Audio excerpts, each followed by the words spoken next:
దేవుని నామానికి మహిమ కలుగును గాక. దేవుని యొక్క సన్నిధిలో తిరిగి దేవుని యొక్క వాక్యాన్ని మనం ధ్యానం చేయడానికి దేవుడు ఇచ్చిన ధన్యతను బట్టి దేవుని స్తుతిస్తూ ఉన్నాను. చిన్న ప్రార్థన చేద్దాం.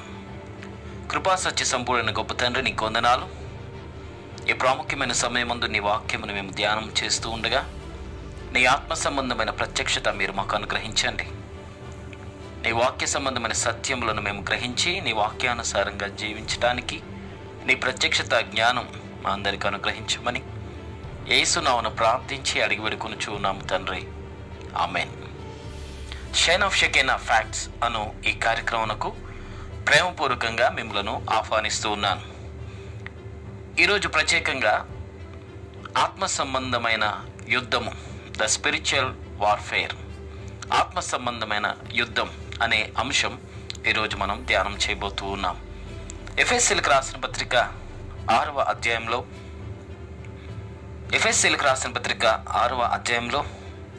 10వ వచనం నుండి మనం గమనిస్తే అపోస్తుడైన పౌలు ఆత్మ సంబంధమైన యుద్ధ రంగమును గూర్చి కొన్ని విషయాలు ఎఫెసీ సంఘంతో రాశాడు. ఎఫెసీయులకు రాసిన పత్రిక 6వ అధ్యాయం 10వ వచనం నుండి కొన్ని వచనాలను నేను చదువుతూ ఉన్నాను. తుదకు ప్రభువు యొక్క మహాశక్తిని బట్టి ఆయన యందు బలవంతుడై ఉండండి. మీరు అపవాది తంత్రములను ఎదిరించుటకు శక్తిమంతులుగా ఉండునట్లు దేవుడిచ్చు సర్వాంగ కవచము ధరించుకొనండి. 12వ వచనంలో, ఏలయనగా మనం పోరాడునది శరీరులతో కాదు, కానీ ప్రధానులతోనూ అధికారులతోనూ ప్రస్తుత అంధకార సంబంధులకు లోకనాథులతోనూ ఆకాశ మండలమందున్న దురాత్మల సమూహముతోనూ పోరాడుతూ ఉన్నాం. 13వ వచనంలో, అందుచేతను మీరు ఆపద్దినమందు వారిని ఎదిరించుటకు సమస్తము నెరవేర్చిన వారై నిలబడుటకును శక్తిమంతులగునట్లు దేవుడిచ్చు సర్వాంగ కవచమును ధరించుకొనుడి. ఎఫెసీయులకు రాసిన పత్రిక 6వ అధ్యాయం 10 నుండి 13 వచనాల్లో రాయబడిన మాటలను బట్టి రక్షించబడిన ప్రతి వ్యక్తి భద్రత సూచనలు పాటించాలి అనేది ఇక్కడ తెలియచేస్తున్నాడు. హెచ్చరికలు, రక్షించబడిన ప్రతి వ్యక్తికి కొన్ని హెచ్చరికలు ఇక్కడ ఎఫెసీ సంఘంతో అపోస్తుడైన పౌలు చేస్తూ ఉన్నాడు. ముఖ్యంగా సర్వాంగ కవచమును, సర్వ అంగ కవచం అంటే సర్వ అంగాలన్నిటినీ కప్పి పెట్టుకునే కవచం. నడినెత్తు నుండి అరికాలు వరకు మన శరీరాన్ని కప్పుకొని సాతాను యొక్క కుతంత్రాలకు బలి కాకుండా, సాతాను యొక్క పన్నాగాలకు మనం గురి కాకుండా మనలను మనం సంరక్షించుకోవాలి అనేది ఇక్కడ పౌలు మనకు తెలియచేస్తూ ఉన్నాడు. ఎందుకంటే మనం పోరాడేది ఎవరి మీద మనం పోరాటం చేస్తున్నాం? ఎఫెసీయులకు రాసిన పత్రిక 6వ అధ్యాయం 12వ వచనంలో, మనం పోరాడునది శరీరులతో కాదు, కనబడుతున్న ప్రకృతి సంబంధమైన రక్తమాంసములు కలిగిన దేహం కలిగిన వ్యక్తులతో కాదు. ఎవరు వారు అంటే ప్రధానులతోనూ, రెండవది అధికారులతోనూ, ప్రస్తుత అంధకార సంబంధులకు లోకనాథులతోనూ, ఆకాశ మండలమందున్న దురాత్మల సమూహములతోనూ పోరాడుతున్నాం. ఇక్కడ ఇవ్వబడిన ఈ ప్రధానులు, లోకనాథులు, అధికారులు, దురాత్మ సమూహములు అని ఉపయోగిస్తున్న ఈ పదాలన్నిటినీ మనం గమనిస్తే శరీరులతో కాదు అనే మాట ముందుగానే చెప్పాడు. కాబట్టి ఈ లోక సంబంధమైన కంటికి కనబడే వ్యక్తులు, ప్రధానులు, అధికారులు, లోకనాథులు అనేది కాదు. ఈ కంటికి కనబడే వ్యక్తులను గూర్చి ఈ మాట వ్రాయటం లేదు. మనం పోరాడేది శరీరులతో కాదు. ఎవరు అంటే కనబడకుండా ఈ భూమి మీద పరిపాలన జరిగిస్తున్న దురాత్మల సమూహం అనేది ఇక్కడ పౌలు మనకు తెలియచేస్తూ ఉన్నాడు. అందులో ప్రధానులు ఉన్నారు. ప్రతి దేశానికి ప్రధానులు ఎలాగైతే ఉంటూ ఉన్నారో అలాగే ప్రతి దేశానికి ఆకాశంలో దురాత్మల సమూహంలో సైతం ప్రధానులను సాతాను ఏర్పాటు చేశాడు. కాబట్టి ఆకాశ మండలమందున్న ప్రధానులు, ఆ ప్రధానులతో పాటు పనిచేస్తున్న అధికారులు, అలాగే లోక నాదులు అనే మాట కూడా రాయబడింది. సో లోకాన్ని పరిపాలన చేసే అధిపతులుగా ఉన్న ఈ లీడర్స్ అన్ని చోట్ల, అన్ని ప్రాంతాల్లో, అన్ని దేశాల్లో, అన్ని రాష్ట్రాల్లో, అన్ని జిల్లాల్లో, అన్ని మండలాల్లో, అన్ని గ్రామాల్లో పరిపాలన వ్యవస్థ అధిపతులుగా ఉన్న ఈ లోకనాథులు, అలాగే ఆకాశ మండలమందున్న దురాత్మల సమూహములతోనూ మనం పోరాడుతున్నాము అంటున్నాడు. సో ఆకాశ మండలమందున్న దురాత్మల సమూహం కంటికి కనబడే వ్యక్తులుగా లేరు, ఆత్మల సమూహం. వీరు మనుషులపై దాడులు చేయటం, లేక అవిశ్వాసాన్ని కలిగించటం, మనుషులను సత్య మార్గంలో నుండి అసత్య మార్గంలోనికి నడిపించటం, ప్రేరేపణ కలిగించటం, అదృశ్యమైన శక్తులుగా పనిచేస్తున్న ఈ దురాత్మల సమూహంతో మనం పోరాడుతున్నాం. ఇక్కడ హెచ్చరికలు జారీ చేసి ఎట్టి రీతిగా విజయవంతమైన జీవితాన్ని మనం జీవించాలో అపోస్తలుడైన పౌలు 14వ వచనం నుండి మనకు తెలియచేస్తూ ఉన్నాడు. ఎఫెసీయులకు రాసిన పత్రిక 6వ అధ్యాయం 14వ వచనం నుండి కొన్ని నియమ నిబంధనలు, యుద్ధ రంగంలో పోరాడుతున్న ఒక వ్యక్తికి ఎట్టి రీతిగా ఆయుధాలు కలిగి ఉండాలో, వస్త్రధారణ కలిగి ఉండాలో కొన్ని నియమాలు బైబిల్ మనకు తెలియచేస్తుంది. వరుసగా ఈ 14వ వచనం నుండి ఇక్కడ ఉన్న ఈ క్రమం చొప్పున ఇవ్వబడిన ఈ యొక్క ఆయుధాలు, వస్త్రధారణ, వరుసగా ఉన్న ఈ పదాలను బట్టి ఒక్కొక్కటిగా మనం చూద్దాం. ఎఫెసీయులకు రాసిన పత్రిక 6వ అధ్యాయం 14వ వచనంలో, మీ నడుమునకు సత్యము అనే దట్టిని కట్టుకొని అనే మొట్టమొదటి మాట. సత్యం మొదటిది. రెండవది నీతి అనే మైమరువు మనము తొడుగుకోవాలి. మూడవది పాదములకు సమాధాన సువార్త వలనైన సిద్ధ మనస్సు అనే జోడును తొడుగుకొని నిలబడాలి. అలాగే నాలుగవది విశ్వాసం అనే డాలు పట్టుకోవాలి. అలాగే ఐదవది రక్షణ అనే శిరస్త్రానం మనం ధరించుకోవాలి. తరువాత దేవుని వాక్యం అనే ఆత్మఖడ్గాన్ని ధరించుకోవాలి.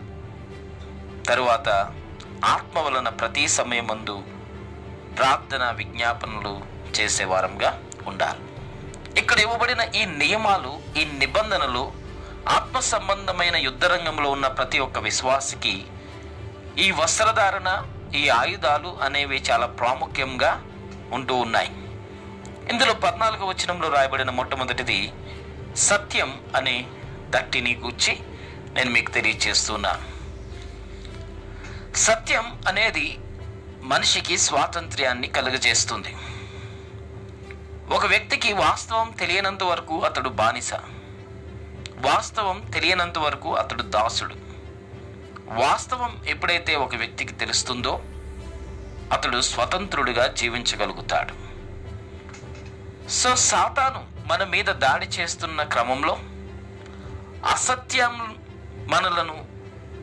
అసత్యాన్ని మనం నమ్మేటట్టుగా, అబద్ధమును మనం నమ్మేటట్టుగా సాతాను ప్రయత్నం చేస్తాడు. సరిగ్గా ఇదే జరిగింది. అసత్యం అంటే ఎలా, సాతాను ఎలా మనలను మోసగిస్తాడు, సత్యంలో నుండి అసత్యంలోనికి సాతాను ఎలా మనల్ని తీసుకుని వెళ్తాడు. చక్కని ఉదాహరణ ఆదాము హవ్వల జీవితంలో జరిగిన సంఘటన. అసత్యంలోనికి వారిని సాతాను ఎలా తీసుకుని వెళ్ళాడు? 3 విషయాలు ప్రభావితం చేశాడు. 3 విషయాల్లో ఆదాము హవ్వల్ని ప్రభావితం చేశాడు.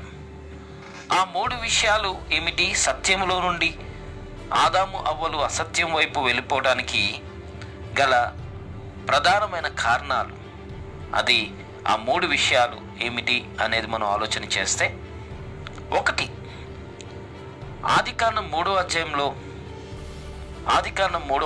4వ వచనం ప్రకారంగా మీరు చావనే చావరు.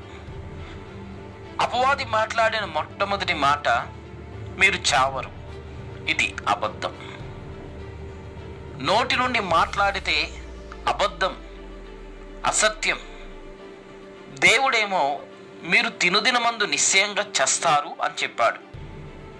ఆదికాండం 2వ అధ్యాయం 17వ వచనంలో మీరు వాటిని తినుదినమందు నిశ్చయంగా ఇక తిరుగులేదు, ఖచ్చితంగా మీరు చచ్చెదరు అని దేవుడు చెప్పాడు.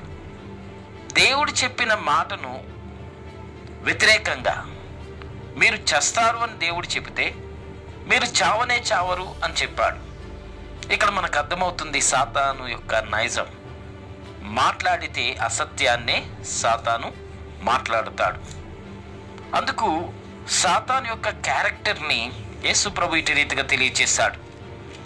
యోహాను రాసిన సువార్త 8వ అధ్యాయం 44వ వచనంలో యేసుక్రీస్తు ప్రభు సాతాను యొక్క క్యారెక్టర్ని ఇటు రీతిగా మాట్లాడుతూ చెప్పాడు. ఏమన్నాడు? యోహాను సువార్త 8:44లో మీరు మీ తండ్రి యొక్క అపవాది సంబంధులు, మీ తండ్రి దురాశలు నెరవేర్చగోరుచూ ఉన్నారు. ఆది నుండి వాడు నరహంతకుడై ఉండి సత్యమందు నిలిచినవాడు కాదు. సత్యమందు ఆది నుండి వాడు నిలిచినవాడు కాదు. ఎందు సత్యమే లేదు. విశేషం ఏంటంటే సాతాను యందు సత్యమే లేదు. వాడు అబద్ధమాడినప్పుడు తన స్వభావమును అనుసరించియే, వాడి క్యారెక్టర్ అనుసరించి అబద్ధమే మాట్లాడతాడు. సో సత్యమే వానిలో సత్యమే లేనప్పుడు సత్యాన్ని ఎలా మాట్లాడతాడు సాతాను? వాడు కలిగి ఉన్నది, వాడి క్యారెక్టర్ అబద్ధమైనప్పుడు, వాడి క్యారెక్టర్ ప్రకారంగా సాతాను అబద్ధాన్నే కలిగిన వాడుగా ఉన్నప్పుడు పొరపాటున కూడా సత్యాన్ని గూర్చి మాట్లాడలేడు. అందుకే యేసుప్రభు ఏమన్నాడు? వాడు సత్యమందు నిలిచినవాడు కాదు, వాని యందు అసలు సత్యమే లేదు. వాడు అబద్ధమాడినప్పుడు తన స్వభావము అనుసరించి యాజ్ యూజువల్గా తను మాట్లాడుతున్నప్పుడు ఆ అబద్ధాన్నే మాట్లాడతాడు అని చాలా స్పష్టంగా ఇక్కడ యేసుక్రీస్తు ప్రభు తెలియచేస్తూ ఉన్నాడు. అదే జరిగింది. ఆదికాండం 3వ అధ్యాయంలో 4వ వచనంలో మీరు చావనే చావరు అన్నాడు. దేవుడు చెప్పిన మాటకు కంప్లీట్గా 100% వ్యతిరేకమైన మాట మాట్లాడాడు. మీరు చావరు అన్నాడు. సో సాతాను మాట్లాడినప్పుడు స్వాభావికంగా తనకున్న క్యారెక్టర్ని బట్టి అతడు అబద్ధాన్నే మాట్లాడతాడు, అసత్యాన్నే మాట్లాడతాడు. అదే మాట్లాడాడు మీరు చావనే చావరు అని. రెండవది, మీరు తినుదినమందు మీ కండ్లు తెరవబడతాయి అన్నాడు. ఈ సత్యం ఉన్నదో ఇది కూడా మనం చూద్దాం. మీరు తినుదినమందు మీ కండ్లు తెరవబడతాయి అని అంటున్నాడు.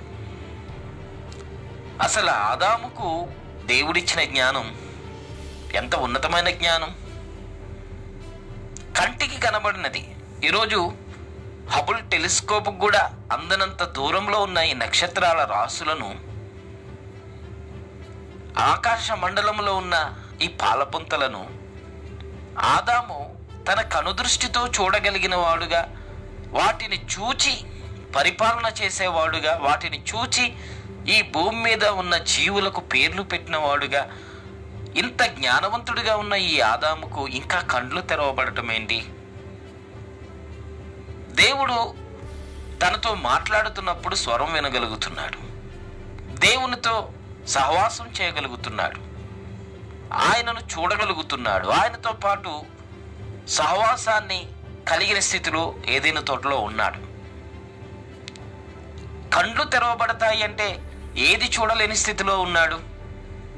దేవునితో మాట్లాడి దేవునితో సహవాసం, దేవుణ్ణి చూడగలిగిన స్థితిలో ఉన్న వ్యక్తి గుడ్డివాడు ఎందుకు అవుతాడు? సమస్త సృష్టిని పరిపాలించమని చెప్పాడు. మన కంటికి గోడ అవతలేముందో మనకు కనబడదు. కానీ ఏదైనా తోటలో ఉన్న ఆదామును నువ్వు భూమిని పరిపాలించు, లోపరుచుకో అని దేవుడు చెప్పాడు అన్నప్పుడు, ఇక్కడ హైదరాబాద్లో ఉన్న ఒక వ్యక్తి ప్రపంచ దేశాలలో 7 ఖండాలలో అన్ని దేశాలను చూడగలిగిన నేత్రాలు, అలాంటి ఆత్మ సంబంధమైన కనుదృష్టి కలిగిన వాడు ఆదాం. ఏదేను తోటలోనే ఉన్నాడు, కానీ 7 ఖండాలలో ఉన్న అన్ని దేశాలను చూడగలిగిన ఆత్మ సంబంధమైన నేత్రాలు కలిగిన వాడు ఆదాం. ఏదేను తోటలోనే ఉన్నాడు, కానీ సృష్టించబడిన కోట్ల కొలది నక్షత్రాలను చూడగలిగిన వాడుగా ఉన్నాడు ఆదాం. ఇంకా కండ్లు తెరవబడటం ఏంటి? సాతాను చెప్పింది అబద్ధం. ఏమన్నాడు? 5వ వచనంలో, మీరు తినుదినమందు మీ కండ్లు తెరవబడతాయి, మంచి చెడ్డలు ఎరిగిన వారైపోతారన్నాడు. మంచిది చెడ్డది అనేది ఆదాముకు తెలీదా? దేవుడు చెప్పలేదా? ఆదికాండం 2వ అధ్యాయంలో 9వ వచనంలో జీవఫల వృక్షం అనేది మంచిది అని, ఈ మంచి చెడ్డలు తెలివినిచ్చే ఈ వృక్షఫలం మంచిది కాదు, మరణానికి దారితీస్తుందని, ఈ మంచి చెడ్డలను గూర్చిన సమాచారం ఆదాముకు తెలియదా? దేవుడు చెప్పలేదా? ఇక్కడ ఏమంటున్నాడు? మీ కండ్లు తెరవబడతాయి, మంచి చెడ్డలు ఎరిగిన వారుగా మీకు జ్ఞానోదయం అవుతుంది అన్నాడు. దేవుడు ముందుగానే చెప్పాడు కదా, ఇది మంచిది, జీవఫల వృక్షం మీరు తినొచ్చు, ఇది చెడ్డది, దీనిని మీరు తినకూడదు, మరణం వస్తుందని.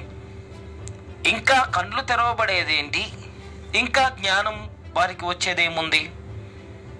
మంచి చెడ్డలను ఎరిగేది ఇంకేముంది? ఇది మంచిది, ఇది చెడ్డదని చెప్పింది దేవుడే కదా.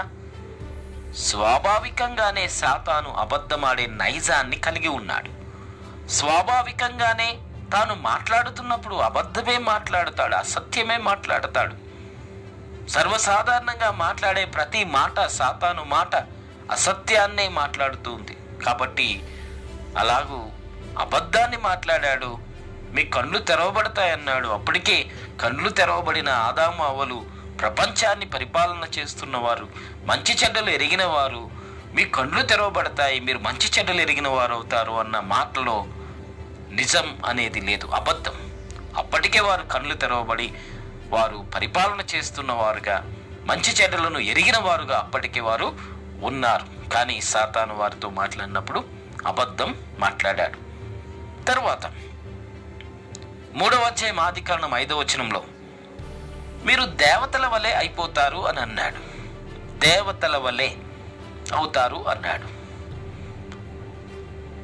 అసలు ఆదాము అవ్వలు పరిపాలన చేసేవారు, ప్రభువులుగా ఉన్నారని బైబిల్ చెప్పటం లేదా?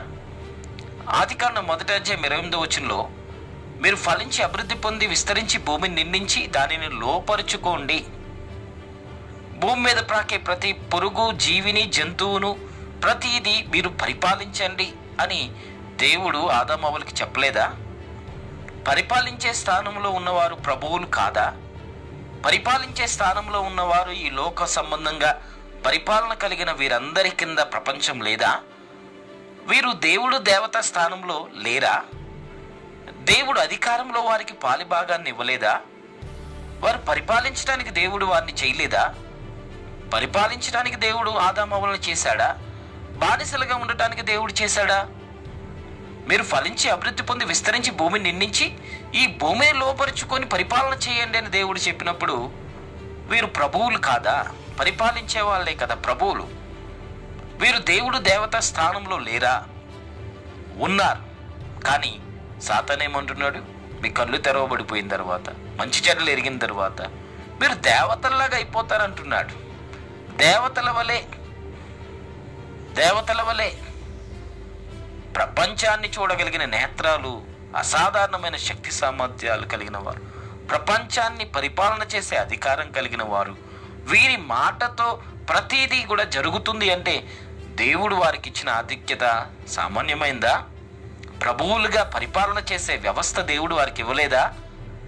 కానీ సాతాను ఇంకేదో లేదు అన్నట్టు, మీరే దేవతలైపోతున్నారు అన్నట్టుగా చెప్పాడు. ఇది అబద్ధం. ఇటు రీతిగా సాతాను మాట్లాడిన 3 మాటలు కూడా అబద్ధమే. మీరు చావనే చావరు అన్నాడు. దేవుడు చెప్పిన మాటకు భిన్నంగా మీరు తినుదినమందు చస్తారు అని చెప్పాడు. మీరు చావరు అన్నాడు. ఇది 100% అబద్ధం. మీ కళ్ళు తెరవబడతాయి, మీరు మంచి చెడ్డలు ఎరిగిన వారు అవుతారు అన్నాడు. ఆల్రెడీ కళ్ళు తెరవబడిన వారు మంచి చెడ్డలు ఎరిగిన వారికి చెప్పాడు ఈ మాట. ఇది 100% అబద్ధం. అదే రీతిగా మీరు దేవతల వలె అవుతారు అన్నాడు. ఆల్రెడీ ప్రభువులుగా పరిపాలన చేసే దేవతలు దేవుళ్ళుగానే వారు ఉన్నారు. మీరు ఇంకా దేవతలు దేవుళ్ళుగా అవుతారన్నాడు. వారు చెప్పిన ఈ సాతాను చెప్పిన ఈ 3 విషయాల్లో మనకు చాలా స్పష్టంగా అర్థమవుతుంది. సాతాను ఆదాము హవ్వలతో మాట్లాడుతున్నప్పుడు స్వాభావికంగానే అతడు అబద్ధాన్ని మాట్లాడాడు. స్వాభావికంగానే తన నోటి నుండి వచ్చిన ఈ మాటలన్నీ కూడా అబద్ధాన్నే మాట్లాడాడు. సో సాతాను స్వాభావికంగా అబద్ధికుడు అనేది బైబిల్ తెలియజేస్తుంది. మన మీద దాడి చేస్తున్నప్పుడు అసత్యము అబద్ధాన్ని ఉపయోగిస్తాడు. అసత్యమైన విషయాలలో మన మీద దాడి చేస్తాడు. ఆ అసత్యం వాస్తవమైనది అన్నట్టుగా ఒక తలంపు పుట్టిస్తాడు. ఒక అబద్ధమే నిజము అన్నట్టుగా ఒక తలంపు పుట్టిస్తాడు. ఏది సత్యమో ఏది అబద్ధమో అర్థం కాక చాలా సందర్భాల్లో మనం వాక్యాన్ని కూడా అనుమానించే పరిస్థితిని సాతాను తీసుకుని వస్తాడు. దేవుడికి ఎలాంటి వారు కావాలి, ఎలాంటి వారు కావాలో బైబిల్ మనకు చాలా స్పష్టంగా తెలియచేస్తుంది. యోహాను రాసిన సువార్తలో యేసుక్రీస్తు ప్రభు 8వ అధ్యాయం 31వ వచనంలో చాలా ప్రాముఖ్యమైన మాట తెలియచేస్తూ ఉన్నాడు. ఇక్కడ ఏమంటున్నాడు? మీరు నా వాక్యమందు నిలిచిన వారైతే నిజముగా నాకు శిష్యులై ఉండి సత్యమును గ్రహించెదరు అంటున్నాడు. దేవుని వాక్యమందు నిలిచిన వారే సత్యాన్ని గ్రహిస్తారు. దేవుని వాక్యమునకు కట్టుబడిన వారే సత్యమును గ్రహిస్తారు. వాక్యమందు నిలిచిన వారు అంటే వాక్యమునకు విధేయులుగా ఉన్నవారు అని అర్థం. దేవుని వాక్యమునకు విధేయులుగా ఉన్నవారు సత్యమందు నిలిచి ఉంటారు. దేవుని యొక్క వాక్యానికి విధేయులుగా కాని వారు సత్యం అనేది వారిలో ఉండదు, సత్యం అనేది వారికి తెలియదు. దేవుని యొక్క వాక్యమునకు విధేయులైన వారే సత్యములో ఉన్నారు అని బైబిల్ చెప్తుంది. దేవుని యొక్క వాక్యం వారిలో లేకుండా, దేవుని యొక్క వాక్యానికి వారు విధేయత చూపించకుండా వారు ఏదైనా చెబితే అది సత్యం కాదు అని బైబిల్ చెప్తుంది. లియోనార్డో డావిన్సీ అనేవాడు డావిన్సీ కోడ్ అనే ఒక మూవీ తీశాడు. డావిన్సీ కోడ్ అనేది ప్రపంచాన్ని చాలా ప్రభావితం చేసింది. దాని అర్థం ఏంటి? అతడు చెప్పాలనుకున్న ఉద్దేశం ఏంటి? యేసుక్రీస్తు ప్రభు ఈ భూమి మీద ఉన్నప్పుడు వివాహం చేసుకున్నాడు. ఆ వివాహం చేసుకున్న వ్యక్తిగా ఉన్న స్త్రీ తర్వాత కాలంలో యునైటెడ్ ఐరోపాకి వెళ్ళిపోయింది. అక్కడ వీరికి సంతానం, యేసు ప్రభుకు సంతానం జన్మించారు. ఇంకా ఆ సంతానం ఉన్నారు. ఇటు రీతిగా సాతాను చాలా తెలివిగా ఒక అసత్యమైన ఆలోచన లియోనార్డో డావిన్సీకి కలిగించటం, నిజంగానే యేసు ప్రభువుకి వివాహమైంది అనే రీతిగా ఒక మూవీనే తీసి ఒక అసత్య ఆరోపణ, యేసుక్రీస్తుకి వివాహం జరిగింది, సంతానం ఇంకా భూమి మీద ఉన్నారు అనేది రీతిగా ఒక మూవీ కూడా తీయటం జరిగింది. ఇప్పుడు సత్యమా అసత్యమా అనేది కొంత జ్ఞానంతో మనం ఆలోచన చేద్దాం. ఇక్కడ యేసు ప్రభు ఏం చెప్తున్నాడు? మీరు నా వాక్యమందు నిలిచిన వారైతే నిజముగా నాకు శిష్యులై ఉండి సత్యాన్ని గ్రహిస్తారు అంటున్నాడు. దేవుని యొక్క వాక్యమునకు విధేయత కలిగిన వారు సత్యాన్ని గ్రహిస్తారు.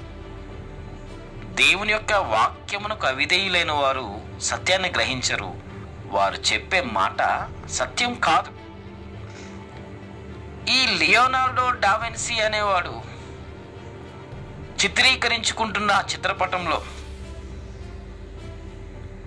మోనాలిసా అనే చిత్రపటం కనబడటానికి స్త్రీ రూపం, కానీ అందులో ఉన్నది ఒక మగ వ్యక్తి. యథాతథంగా అతను క్యారెక్టర్ ప్రకారంగా ఒక హోమోసెక్చువల్, పురుషునితో అక్రమ సంబంధం కలిగిన ఈ వ్యక్తి. ఈ లియోనార్డో డావిన్సీ అనేవాడు వృత్తిరీత్యా పెయింటర్, ఆర్టిస్ట్, శరీర స్వభావం రీత్యా హోమోసెక్షువల్. వీనిలో దేవుని వాక్యం నిలిచి ఉందా? వీడు దేవుని వాక్యానికి విధేయత కలిగిన వాడుగా ఉన్నాడా? దేవుని వాక్యమందు నిలిచిన వారికి సత్యం అనేది అర్థమవుతుంది, వాక్యం అనేది అర్థమవుతుంది.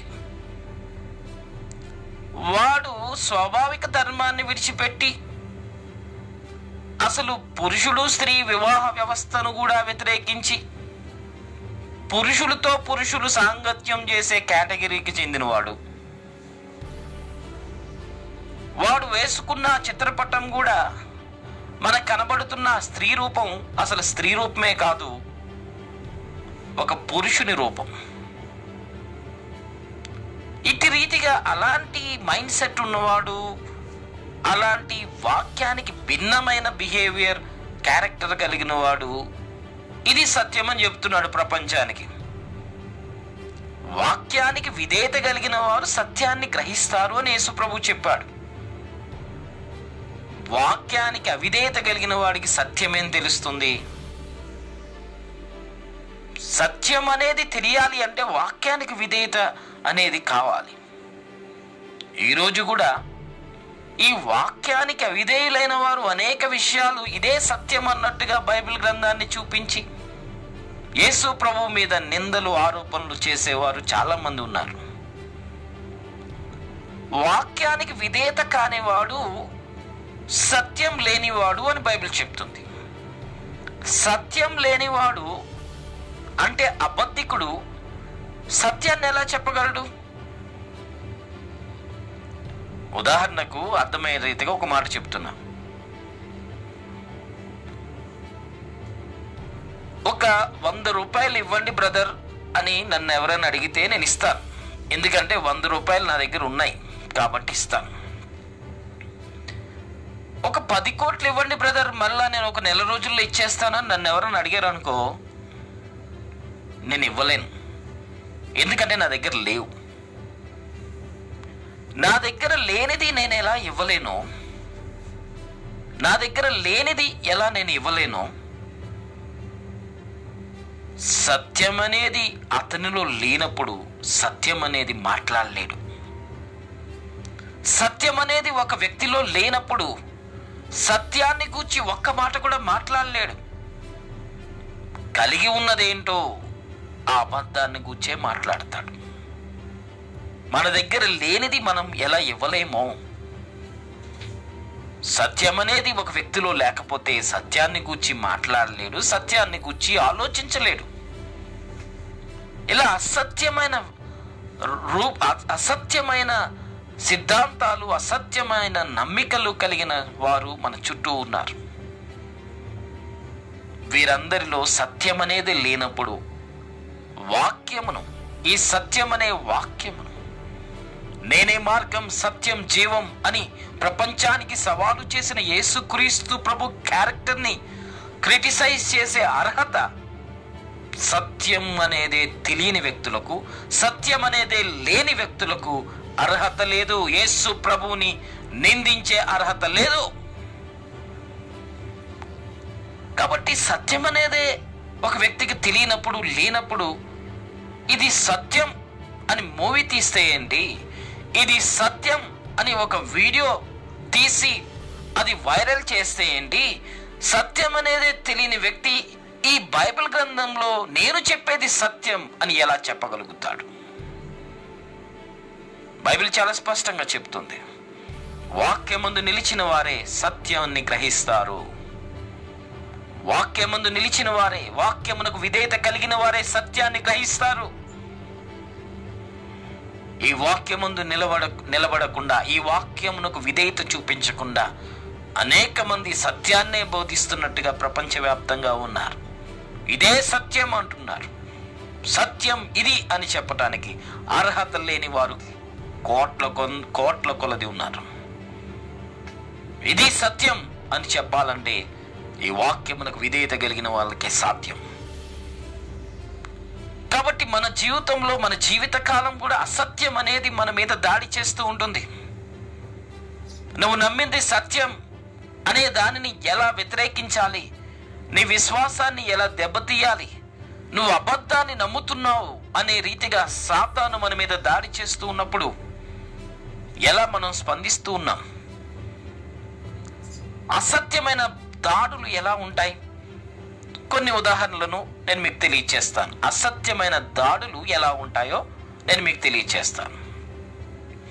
ఉదాహరణకు, యేసుక్రీస్తు ప్రభు నేను త్వరగా వస్తున్నాను అన్నవాడు ఇంకా రాలేదు కదా. నేను త్వరగా వస్తాను అని చెప్పి ఇప్పటికి 2000 సంవత్సరాలు దాటింది కదా, ఇంకా రావట్లేదు కదా, మీరు అబద్ధాన్ని నమ్ముతున్నారు అంటుంది లోకం. బైబిల్ ఏమని చెప్తుందో తెలుసా?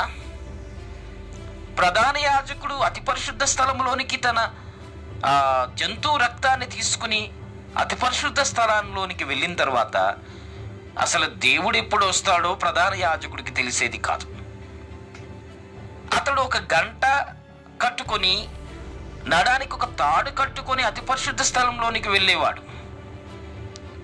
ఎన్ని రోజులైనా ఆ ప్రధాన యాజకుడు బయటికి రావట్లేదు, ఏంటి చచ్చిపోయాడేమో అని చెప్పి బయట ఉన్నవారు అతని నడానికి కట్టిన తాడు లాగే ప్రయత్నం చేస్తుంటే ఆ తాడు వెనక్కి లాక్కుని తన దగ్గర ఉన్న గంటను శబ్దం చేసి, నేను బ్రతికే ఉన్నాను, దేవుడే ఇంకా రాలేదు, నేను బ్రతికే ఉన్నాను, దేవుడు ఇంకా రాలేదు, వెయిట్ చేస్తున్నాను అని చెప్పేవాడు చరిత్రలో.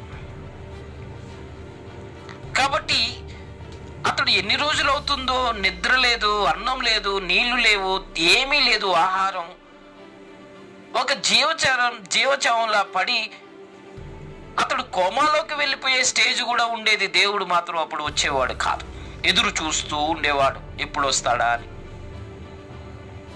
ఎప్పుడైతే అతడు అన్ని రీతులుగా ఆరోగ్యపరంగా బలహీనుడైపోయి శరీరం గడగడమని వణుకుతూ sugar levels, BP levels down అయిపోయి కదలలేని స్థితిలో ఎప్పుడైతే నిస్సహాయ స్థితిలో ఉంటాడో అప్పుడు దేవుడు వచ్చేవాడు. వచ్చేటప్పటికి గడగడమని వణుకుతా దేవుడేం మాట్లాడతాడో వింటుంటే భయపడి దేవుని యొక్క సన్నిధి అక్కడ ఉన్నంతసేపు, దేవుడు మాట్లాడేంతసేపు జీవచావంలా పడి దేవుడు ఏం మాట్లాడుతున్నాడో విని అప్పుడు బయటికి వచ్చేవాడు. అన్ని రీతిలుగా ఎందుకంతా వెయిట్ చేయించేవాడు దేవుడు? లోక సంబంధమైన ఆలోచనలన్నీ కూడా అతని నుండి దూరం చేయటానికి. దేవుడు వచ్చి మాట్లాడే సమయానికి అతడు దేవుని మాట మాత్రమే వినే రీతిగా తన ఏకాగ్రత దేవుడి మాట మీద మాత్రమే ఉండేటట్టుగా సిద్ధపరచడానికి.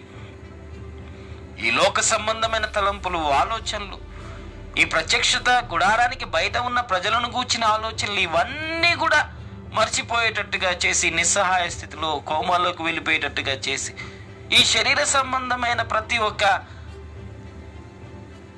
ఈ అంగాలు, ఈ యొక్క శరీర సంబంధమైన వాటన్నిటిని కూడా నిర్మానుష్యంగా చేసి, పీస్ఫుల్గా అట్మాస్ఫియర్ క్రియేట్ చేసి అప్పుడు దేవుడు వచ్చి మాట్లాడితే దేవుడు చెప్పిన మాట 100% అర్థమయ్యేది. ఆ దేవుడు చెప్పిన మాటను బట్టి బయటకు వచ్చి ప్రజలకు తెలియచేసేవాడు. సిద్ధపాటు. నేను ఇప్పుడు రక్తం పట్టుకుని వెళ్ళాను, ఇక్కడే ఉన్నాను, ఇంకా రావట్లేదు ఏంటి అనడానికి లేదు. సరి అయిన సిద్ధపాటు జరిగిన తరువాత ఎదురు చూస్తున్న ఈ వ్యక్తితో దేవుడు సంభాషించి, నేను పాపం క్షమించాను లేక ఇంకొక పని చేస్తున్నాను అనే దేవుని ఉద్దేశాలు ప్రధాన యాజకునికి దేవుడు తెలియచేసేవాడు. సిద్ధపాటు. ఈరోజు కూడా అదే జరుగుతుంది. సంఘం అనేది యేసుక్రీస్తు రాకడ కొరకు ఎదురు చూస్తుంటే ఏం జరుగుతుంది? సిద్ధపాటు. సువర్ణమైనదిగా మార్చబడటానికి శ్రమలనే కొలిమిలో, అగ్నిలో విశ్వాసులను వేస్తూ అన్ని రీతులుగా ఆణిముత్యాల్లాగా దేవుడు తీర్చిదిద్దుతున్నాడు. యోగ్యమైన పాత్రలుగా దేవుని రాజ్యంలోనికి మనం ప్రవేశించటానికి రకరకాల శ్రమల గుండా దేవుడి విశ్వాసులను నడిపిస్తూ సిద్ధపరుస్తూ ఉన్నాడు. ఇప్పుడు ప్రపంచం ఏమంటుంది? యేసు ప్రభు వస్తానన్నాడు, ఇంకా రావట్లేదు, అసత్యం అంటుంది. సిద్ధపడుతున్నామని చెప్పాలి, సిద్ధపరుస్తున్నాడు దేవుడు అని చెప్పాలి. దేవుని యొక్క రాజ్యంలో యోగ్యమైన రీతిగా ఉన్నతమైన అగ్రస్థానంలో మనం కూర్చోవటానికి దేవుడు మనకు తర్ఫీదిస్తూ ఉన్నాడు. సో వస్తాను అన్నవాడు వస్తాడు, చెప్పింది చరిత్రలో చేశాడు, చెప్పినవన్నీ చేసిన వాడు వస్తాను అన్నాడు, వస్తానన్నవాడు వచ్చి తీరుతాడు. ఇది అసత్యం అని లోకం అంటుంది. ఎందుకంటే అసలు వచ్చాడు అనేదే నమ్మలేదు కనుక. ఆ వచ్చినవాడు పాప క్షమాపణ అనుగ్రహించాడు మానవాళికి అనేదే నమ్మలేదు కనుక ఇప్పుడు వస్తాడు అనే విషయం వాళ్ళు నమ్మట్లేదు. ఇందులో ఆశ్చర్యమేముంది? ఇంతకుముందు యేసుక్రీస్తు ప్రభు రక్షకుడిగా పుట్టాడు అంటే వాళ్ళు నమ్మారా? నమ్మలేదు కదా. ఆయన మనుషుల పాపముల నిమిత్తం ప్రాయచిత్తం తన రక్తం ద్వారా చేశాడు అని మనం నమ్ముతున్నాం. వాళ్ళు నమ్మారా? నమ్మలేదు కదా. ఆయన దేవుని రాజ్యానికి వెళ్ళి మరలా వస్తాను అన్నాడు, ఆ మాట మనం నమ్ముతున్నాం. వాళ్ళు నమ్మలేదు కదా. ఇంకా ఆశ్చర్యమేముంది? ఆల్రెడీ యేసు ప్రభునే వాళ్ళు నమ్మనప్పుడు, యేసు ప్రభు రక్షకుడు అని వాళ్ళు నమ్మనప్పుడు ఆయన మరలా వస్తాడు అనే విషయాన్ని వాళ్ళు నమ్మట్లేదు. ఇందులో ఆశ్చర్యం ఏమీ లేదు. కాబట్టి అసత్యమే వాళ్ళు మాట్లాడతారు. నోవహు కాలంలో కూడా 100 సంవత్సరాలు వాడ కట్టడానికి సమయం పట్టింది. ఎంత పెద్ద వాడ చేశాడు, తన జీవితకాలం 100 సంవత్సరాలు వేస్ట్ చేసుకున్నాడు, ఎంతో కష్టపడ్డాడు, ఎంతో డబ్బు వెచ్చించాడు. ఎంత పెద్ద వాడ చేయడానికి మళ్ళా స్పెసిఫిక్గా దేవదారు వృక్షాన్నే ఉపయోగించాలి కాబట్టి చాలా దూరం ప్రయాణం చేసి ఆ వృక్షాలు కలపంతా తీసుకొచ్చి పెద్ద వాడ తయారు చేశాడు. పిచ్చోడు అనుకున్నారు జనం. కానీ ఒకానొక సమయం వచ్చేటప్పటికి జలప్రళయం వచ్చింది కదా. దేవుడు చెప్పినట్టుగా భూమి నాశనం అయింది కదా. దేవుడు చెప్పాడు అంటే జరిగింది కదా.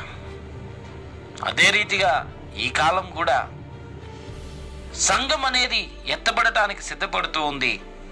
ఇంకా రావట్లేదేంటి అని రావట్లేదు కాబట్టి రాడు అని ప్రపంచం అంటూ ఉంది.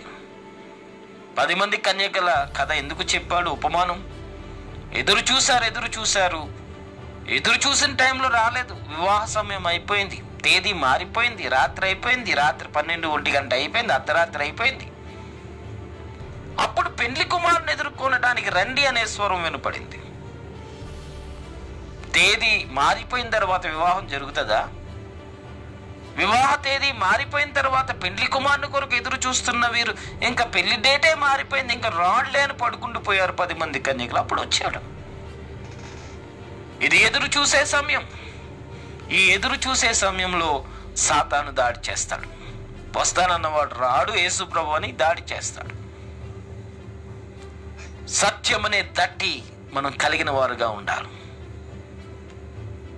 మన వైపు గురిపెట్టి సాతాను ఎన్ని బాణాలు వేస్తున్నప్పటికీ, ఎలా అసత్యమైన రీతిగా మన మీద దాడి చేస్తున్నప్పటికీ జయించటానికి కావలసిన వాక్య సంబంధమైన వాస్తవాలు మనకు తెలియాలి.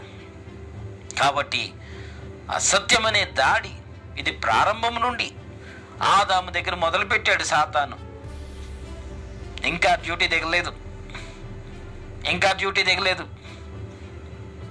ఒక షిఫ్ట్లో ఎవరైనా పనిచేస్తే ఇంకో 2 షిఫ్ట్లు ఇంట్లో కూర్చుంటారు ఖాళీగా. సాతానుకు అలాంటి ఆప్షన్స్ ఏమీ లేవు. అగ్నిగుండంలోనికి వెళ్ళిపోయేదాకా 24/7 365 డేస్ ఆన్ వర్కింగ్లోనే ఉంటాడు. అసత్యాన్ని చిత్రీకరించడానికి, అబద్ధాన్ని ప్రజలకు నేర్పించడానికి, దేవుడి మీద అబద్ధాన్ని చెప్పి దేవుడి మీద అవిశ్వాసాన్ని కలిగించడానికి ఆదాము దగ్గర నుండి మొదలెట్టాడు. అగ్నిగుండంలోనికి వెళ్ళేంత వరకు కూడా అసత్యాన్నే ప్రకటిస్తాడు. కాబట్టి గమనించండి, దేవుని యొక్క వాక్యమందు నిలిచిన వారు, అనగా వాక్యమునకు విధేయత కలిగిన వారు సత్యాన్ని గ్రహిస్తారని బైబిల్ చెప్తుంది. ఈ వాక్యానికి అవిధేయులైన వారు మన చుట్టూ ఉన్నారు. వారు ఏది చెబితే అది సత్యమని భావించొద్దు. వారు ఏది చెబితే అది సత్యం అనుకోవద్దు. అసలు సత్యం వారు గ్రహించలేదు, వారిలో సత్యం లేదు. ఎందుకంటే దేవుని యొక్క వాక్యానికి వారు విధేయత కలిగిన వారుగా లేరు, వారిలో సత్యం లేదని బైబిల్ చెప్తున్నప్పుడు ఈ చుట్టూ ఉన్నవారు వ్యక్తులు చెబుతున్న అసత్య ఆరోపణలు, వారు యేసుక్రీస్తు దైవత్వం మీద వారు శంకించే రీతిగా మాట్లాడిన మాటలు, అసలు సత్యమే వారి యొద్ద లేదు. సత్యం గురించి వాళ్ళు ఎలా మాట్లాడతారు? అసత్యమే మాట్లాడతారు కదా.